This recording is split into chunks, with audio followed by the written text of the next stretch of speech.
Baik, Assalamualaikum warahmatullahi wabarakatuh. Selamat pagi teman-teman mahasiswa semua. Kali ini, sebelumnya selamat datang saya ucapkan kepada seluruh mahasiswa baru kelas perbankan syariah, mulai dari PSG sampai PSI. Hari ini kita akan belajar tentang sejarah dan ruang lingkup ekonomi mikro. Ini merupakan materi pertemuan kedua, karena pertemuan pertama adalah materi untuk pendahuluan dan peta konsep, dan teman-teman sudah membaca tentang kontrak perkuliahan yang sudah saya unggah di laman YouTube. Oke, langsung saja. Untuk mempersingkat waktu, saya tidak akan lama-lama karena saya akan menjelaskan inti-inti dari materi hari ini saja.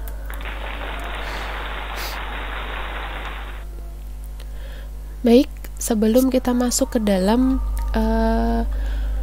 istilah atau pengertian dari ekonomi itu sendiri, kita akan masuk dalam periodisasi sejarah ekonomi. Jadi ekonomi itu memiliki sejarah panjang sekali, adik-adik. Jadi ada sejarah ekonomi dari sisi pemikiran barat, ada juga sejarah dari pemikiran Islam atau syariah. Nah, ini adalah periodisasi yang atas ini adalah untuk pemikiran ekonomi dunia Islam, yang bawah ini adalah pemikiran dari dunia barat. Nah, sebenarnya Islam sendiri tidak jauh-jauh dari pemikiran-pemikiran orang-orang Yunani kuno seperti Aristoteles, Plato, Archimedes dan lain-lain sebagainya. Jadi orang-orang yang ada di orang-orang Islam sendiri terinspirasi dari pemikiran-pemikiran ekonomi yang sudah terjadi pada abad-abad sebelum Masehi. Nah, pemikiran ekonomi Islam sendiri itu turun bersamaan dengan kenabian Nabi Muhammad SAW, yang turun bersamaan dengan Al-Quran. Jadi ketika wahyu Allah itu turun, maka mulai dari situlah pemikiran ekonomi mulai muncul. Kemudian ketika terjadi kemajuan yang sangat pesat sekali pada peradaban Islam, nah justru di peradaban barat ini terjadi great gap yang sangat jauh sekali. Jadi sejak ditemukannya Bibel 1 Masehi ini sudah tidak ada lagi pemikiran-pemikiran ekonomi di dunia barat. Kalau di Islam itu malah justru gemilang-gemilangnya. Jadi mulai dari Abu Yusuf, Abu Hanifah, Al-Ghazali, Taimiyah, Ibnu Khaldun, ini semua adalah pemikir-pemikir ekonomi dalam dunia Islam.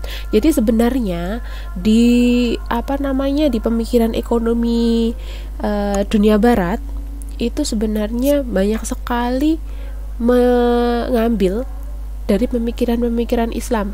Nah, itu berlangsung ketika selesainya perang salib ya. Jadi di sini itu terjadi perang salib dan akhirnya banyak pencurian ilmu pengetahuan yang terjadi di dunia Islam. Nah, pada saat itu salah satu perpustakaan yang terkenal di sana di dunia Islam itu dihancurkan. Ada istilah, kalau kita ingin menghancurkan sebuah peradaban, maka hancurkanlah dulu karya-karya bukunya. Nah, itu terjadi di dunia Islam pada saat itu. Maka pada abad ke-18 muncullah pemikiran Adam Smith, yang salah satu bukunya The Wealth of Nation itu adalah terinspirasi dari bukunya Ibnu Taimiyah yang berjudul Al-Amwal.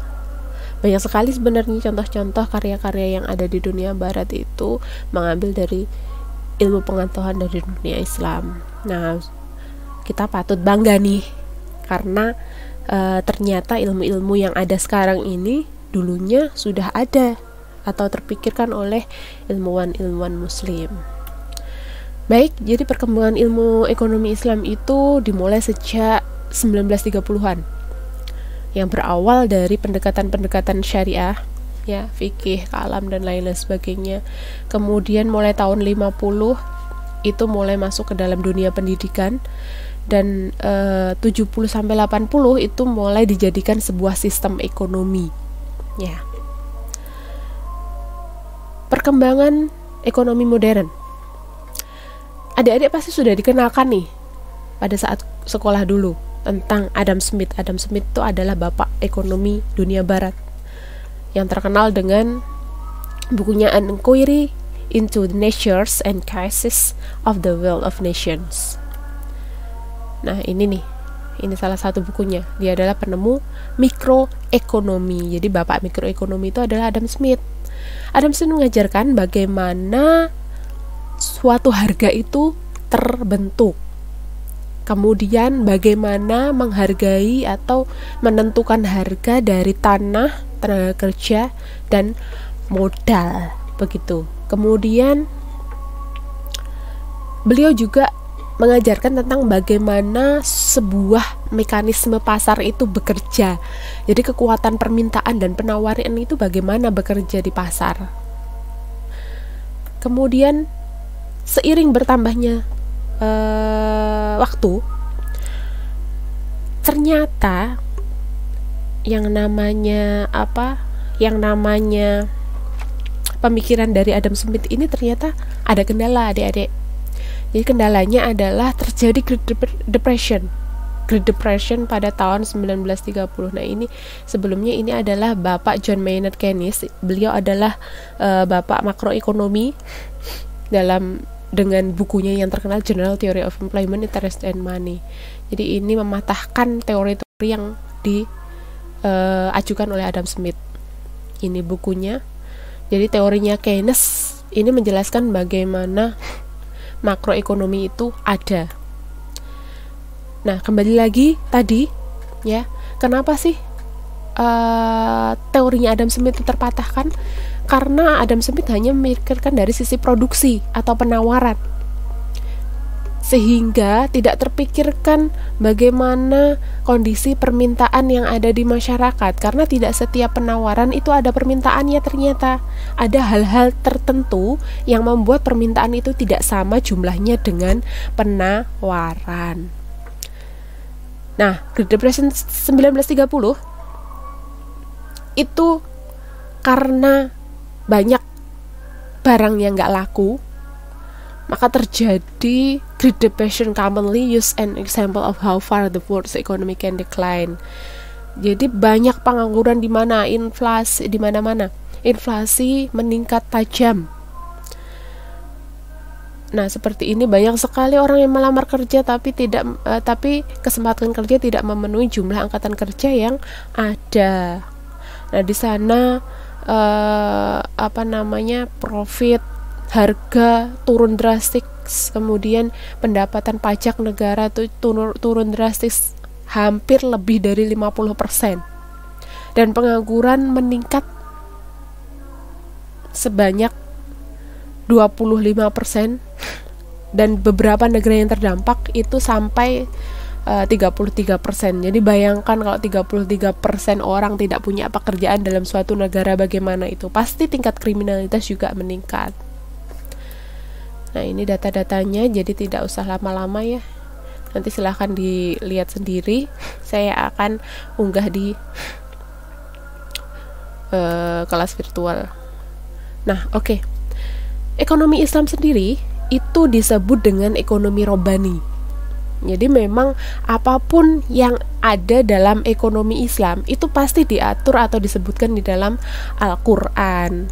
Contohnya surat Ali Imran ayat 3 ayat 109 yang artinya kemuliaan Allah lah yang segala yang ada di langit dan bumi, dan kepada Allah lah dikembalikan segala urusan, dan lain-lain sebagainya, sampai surat Hud ayat 11 Surat 11 ayat 6, dan tidak ada suatu binatang melata pun di bumi melainkan Allah yang berezekinya, dan Dia mengetahui tempat berdiam binatang itu dan tempat penyimpanannya, semuanya tertulis dalam kitab yang nyata. Jadi sebenarnya segala solusi dalam kehidupan masyarakat itu ada dalam Al-Quran, termasuk kegiatan-kegiatan ekonomi. Jadi ekonomi yang kita kenal saat ini, sebenarnya aturan-aturan tersebut sudah ada dalam kitab Al-Quran. Sejarah ekonomi Islam hakikatnya bukanlah sebuah ilmu dari sikap reaksioner terhadap fenomena ekonomi konvensional. Awal keberadaannya sama dengan awal keberadaan Islam di muka bumi. Ini sudah kita bahas tadi. Kemudian madhab, maaf ya judulnya belum saya ganti. Jadi madhab dalam ekonomi Islam. Jadi dalam mempelajari ekonomi Islam itu ada beberapa madhab dalam pemikiran ekonomi Islam. Jadi ada 3 madhab dalam ekonomi Islam. Madhab ini jangan diartikan sebagai aliran ya. Ya aliran bisa, cuman ini hanya terkait dengan pemikiran. Ya, jadi bagaimana seseorang mempelajari ilmu ekonomi Islam itu dengan pendekatan apa? Jadi seperti itu, hanya menjelaskan bagaimana sikap seseorang menggunakan pendekatan dalam memahami ekonomi Islam. Pertama adalah pendekatan madhab iktisoduna atau Bakir Asodr. Jadi madhab ini menolak semua teori yang dikembangkan oleh ekonomi konvensional. Ya, jadi madhab ini tumbuh setelah perkembangan dari ekonomi Barat, yang kemudian beliau-beliau ini yang ada di abad modern ini sadar, oh ternyata ekonomi Islam itu sudah ada dari sejak lama, sehingga mari kita kembangkan lagi. Jadi untuk mengimbangi perkembangan ekonomi yang ada di Barat, yang ternyata juga tidak memiliki manfaat yang begitu signifikan. Ternyata malah banyak permasalahan yang terjadi dengan perkembangan ilmu ekonomi yang ada di Barat. Nah, ini dimulai oleh Bakir Asodr. Jadi beliau ini tidak mau menggunakan segala hal yang ada di ekonomi konvensional, jadi seperti kurva, seperti pendekatan-pendekatan bunga, atau dengan pendekatan-pendekatan aturan-aturan investasi keuangan yang berbasiskan dengan suku bunga, itu beliau tidak mau. Jadi grafik, matematika dan lain-lainnya itu beliau tidak mau.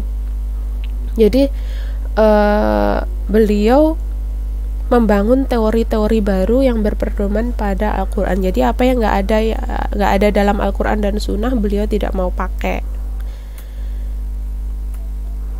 Madhab mainstream, tokoh-tokohnya ini adalah lulusan-lulusan dari universitas-universitas terkemuka di Eropa dengan pendekatan konvensional.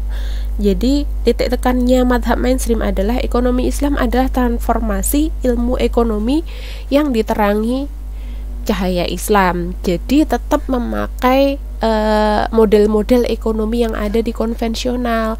Namun ketika terjadi permasalahan, beliau menggunakan aturan-aturan dalam Islam atau Al-Quran dan Sunnah untuk memecahkan permasalahan yang ada dalam ekonomi konvensional. Kemudian madhab alternatif kritis, karena kritis, beliau mengkritisi 2 madhab yang sebelumnya, orang-orang yang ada di sini. Jadi Islam pasti benar, tapi ekonomi Islam belum tentu benar karena merupakan hasil tafsiran manusia atas Al-Quran. Itu beliau mengkritisi madhab Bakir Asodr. Kalau madhab mainstream, ya,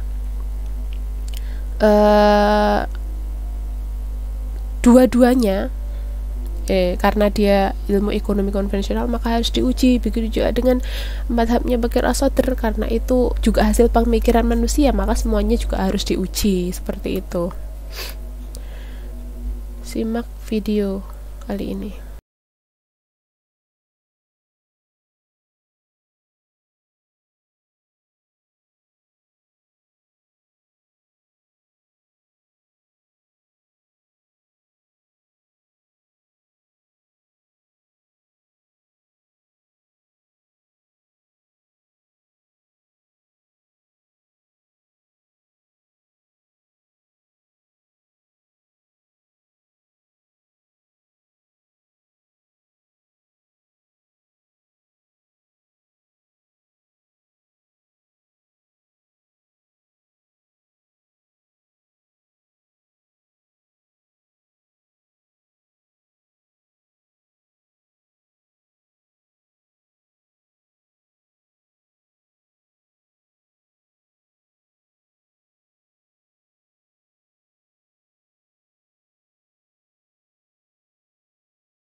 Oke, terima kasih. Kita kembali ke materi. Adik-adik sudah melihat video tadi sekilas, itu adalah gambaran permasalahan dalam perekonomian. Cuman itu dicampur ya, ada mikro, ada makro. Nah, kita saat ini adalah belajar tentang mikro. Nah, masalah ekonomi ini kalau dijelaskan nih seperti ini. Nah, mikro ya, itu nanti adalah berkaitan dengan bagaimana seseorang individu atau pelaku individu ekonomi itu bisa survive dalam melakukan aktivitas ekonomi. Jadi permasalahan ekonomi itu berawal dari bertambahnya populasi manusia yang ada di bumi. Jadi semakin bertambahnya orang, maka kebutuhannya kan semakin meningkat. Kalau kebutuhan atau sumber daya alam tidak memenuhi kebutuhan dari orang-orang tersebut, maka otomatis akan terjadi sebuah kelangkaan atau scarcity. Jadi orang itu kan keinginannya kan tidak terbatas, kebutuhannya juga semakin banyak, sedangkan sumber daya alam itu terbatas, sehingga terjadi kelangkaan. Nah, apa sih yang menjadi solusi dari kelangkaan itu? Kalau kelangkaan kan berarti manusia jadi tidak bisa memenuhi kebutuhannya kan? Nah, seperti itu. Nah, solusinya adalah manusia dihadapkan sebuah pilihan. Ya, jadi dihadapkan sebuah pilihan untuk mencari alternatif dari pemenuhan kebutuhan mereka. Jadi misalkan seperti ini, orang senang bakso semua, tapi ternyata baksonya tidak cukup, ya. Atau keterbatasan itu bisa berupa modal, ya. Misalnya saya hanya punya uang 10.000 nih, jadi modal saya cuma 10.000, tapi harga bakso dan siomay sama-sama 10.000. Nah, apa yang harus saya lakukan? Ya harus memilih salah satu, itu. Ya, karena kebutuhan bakso dan siomay itu untuk menghilangkan rasa lapar. Jadi, misalnya 10.000 ada yang memilih siomay, 10.000 ada yang memilih bakso. Seperti itu namanya pilihan. Nah, pilihan tersebut itu menimbulkan yang namanya opportunity cost. Jadi opportunity cost ini adalah biaya yang muncul akibat biaya yang hilang. Jadi kesempatan yang hilang karena dia memilih salah satu alternatif pilihan yang ada. Jadi ketika seseorang itu memilih bakso, maka dia kehilangan kesempatan untuk mengkonsumsi siomay. Begitu juga sebaliknya, itu namanya opportunity cost. Ya, seperti itu permasalahan ekonomi. Nah, ini permasalahan mikroekonomi. Jadi what, how, dan for whom. Jadi ini yang dipecahkan dalam permasalahan mikroekonomi. Pertama adalah what. What ini adalah barang apa yang mau diproduksi, inputnya apa, outputnya apa. Ingat, input itu adalah faktor produksi. Faktor produksi bisa berupa modal, kemudian skill atau tenaga kerja, kemudian teknologi, kemudian apa yang belum disebutkan? Teknologi, modal, tenaga kerja, kemudian sumber daya alam. Nah, itu. Jadi bagaimana, apa input yang dipakai, berapa jumlahnya, kemudian outputnya apa yang mau diproduksi. Kemudian masuk nomor 2 adalah permasalahan how. How itu bagaimana cara produksinya, prosesnya bagaimana. Kemudian yang terakhir adalah permasalahan for whom, untuk siapa barang itu diproduksi. Nah, ini ekonomi. Ekonomi itu berasal dari dua kata Yunani, yaitu oikos dan nomos. Oikos itu rumah tangga, nomos adalah pengaturan. Jadi pengaturan rumah tangga, apa yang mau diatur itu tadi. Jadi sumber daya yang tersedia itu bagaimana ngaturnya biar tercapai tujuan ekonomi, yaitu untuk mencapai tingkat efisiensi. Nah, di sini definisinya saya ambil dari definisi Samuelson and Nordes. Jadi adalah sebuah studi yang mempelajari bagaimana manusia dan masyarakat menggunakan resource yang terbatas untuk menghasilkan barang dan jasa yang bermanfaat dan mendistribusikannya di antara berbagai anggota masyarakat. Saya kira adik-adik sudah tahu ya. Ini makro. Oke, ini ilustrasi dari perbedaan mikroekonomi dan makroekonomi. Jadi kalau mikroekonomi itu satu pohon. Jadi hanya satu individu pelaku ekonomi. Kalau makroekonomi kita sudah bicara tentang hutan, jadi kumpulan dari berbagai pohon seperti itu. Jadi kalau kita mikroekonomi, kita bicara tentang pemilik toko, pemilik warung, toko yang ada di pasar. Kalau makroekonomik, kita sudah bicara tentang perekonomian suatu negara.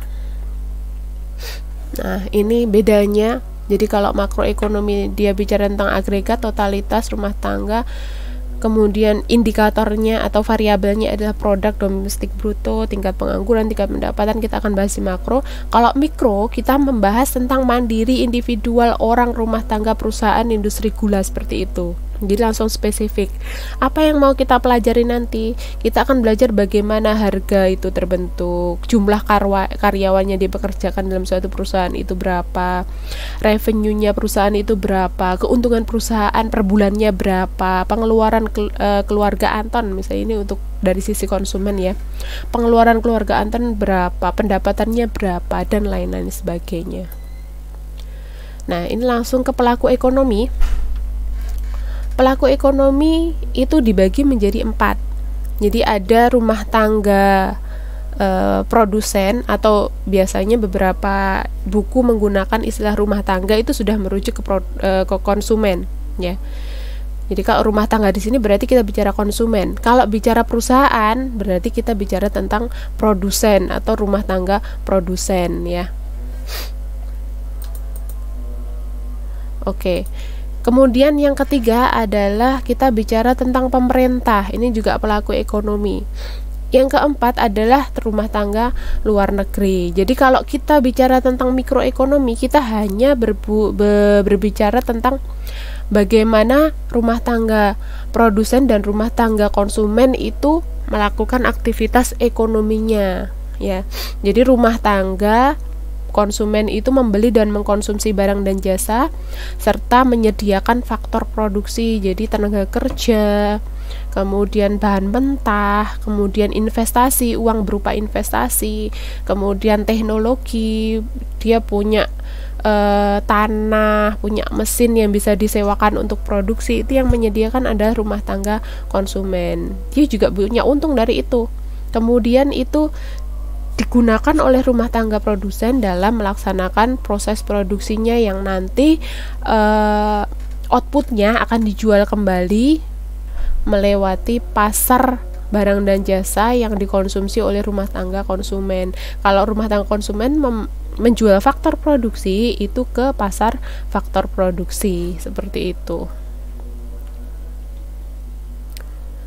Pengembangan ilmu ekonomi Islam itu harus dimulai dari sistem ekonominya. Nah, untuk sistem ekonomi ya, adik-adik, sistem ekonomi itu ada sistem ekonomi konvensional, berupa sistem ekonomi pasar, ada sistem ekonomi tradisional, ada sistem ekonomi sosialis, ada kapitalis. Dan yang terakhir ada sistem ekonomi Islam. Jadi sistem ekonomi Islam itu sebenarnya bukan terakhir ya. Jadi sesuai dengan periodisasi tadi, ekonomi Islam itu sudah lama. Cuman untuk menjadikannya menjadi sebuah ilmu yang diakui oleh dunia itu baru muncul setelah ilmu ekonomi Barat itu berkembang. Nah, untuk mengembangkan ilmu ekonomi Islam itu jadi harus dari sistem ekonominya. Jadi kalau sistem ekonomi di Indonesia itu masih menggunakan sistem ekonomi campuran, maka masih belum bisa diterapkan secara utuh. Tapi bukan berarti kalau menerapkan ilmu ekonomi Islam itu negaranya harus Islam loh ya. Jadi sistem ekonomi Islam mekanismenya dapat diterapkan dalam sistem apapun, tergantung dengan kebijakan pemerintah. Seperti di Inggris. Di Inggris itu sistem ekonominya sebenarnya konvensional ya, tapi karena yang dipakai dalam basis keuangannya itu adalah dengan profit sharing, maka ruh dari pelaksanaan sistem ekonomi Islam itu diterapkan. Nah, ini sistem ekonomi itu ada sistem ekonomi sosialis, ada Islam dan kapitalis. Kalau sosialis itu dari paham Marxis, tak ada kepemilikan pribadi, dialektik itu berarti dua arah. Jadi diatur bersama-sama antara pemerintah dengan masyarakatnya. Sedangkan kapitalisme itu adalah ekonomi pasar yang berbasis pengumpulan modal secara besar-besaran. Jadi ini basisnya adalah manusia ekonomi, individualisme berdasarkan laissez-faire. Jadi kekuatan pasar yang bekerja di situ, siapa yang bisa menguasai pasar atau monopoli biasanya ya, maka dia bisa menguasai perekonomian. Jadi manusia ekonomi itu memburu profit sebesar-besarnya. Kalau dalam ekonomi Islam, paradigmnya adalah Al-Quran dan Sunnah atau Syariah yang berbasis manusia muslim, Islamic man. Bedanya kalau Islamic man adalah dia benar memburu profit, cuman profit ini tidak berlaku di dunia saja, tapi juga di akhirat juga. Jadi selain berburu profit yang standar atau yang normal, jadi tidak memburu materi saja, tapi juga dari materi itu harus ada unsur keberkahan. Jadi kalau kita ada kewajiban dalam membayar zakat, infak, dan sedekah. Jadi kalau sudah masuk ke nisab dan haulnya, maka setiap orang muslim harus mengeluarkan zakat, dan zakat ini nanti yang akan memeratakan pendapatan dalam suatu negara. Jadi keuntungan ini tidak hanya keuntungan pribadi, tapi juga keuntungan untuk semua orang, seperti itu dalam Islam. Landasan filosofisnya adalah khalifah Allah di bumi. Jadi setiap manusia itu adalah khalifah untuk dirinya sendiri, keluarganya maupun masyarakat. Jadi bagaimana sih kegiatan ekonomi ini dapat bermanfaat untuk kesejahteraan diri sendiri dan orang lain? Semakin bertambah pendapatan semakin bertambah pendapatan yang diperoleh oleh Islamic man, maka akan semakin menambah kesejahteraan bagi lingkungannya, seperti itu ya. Oke, baik, terima kasih banyak.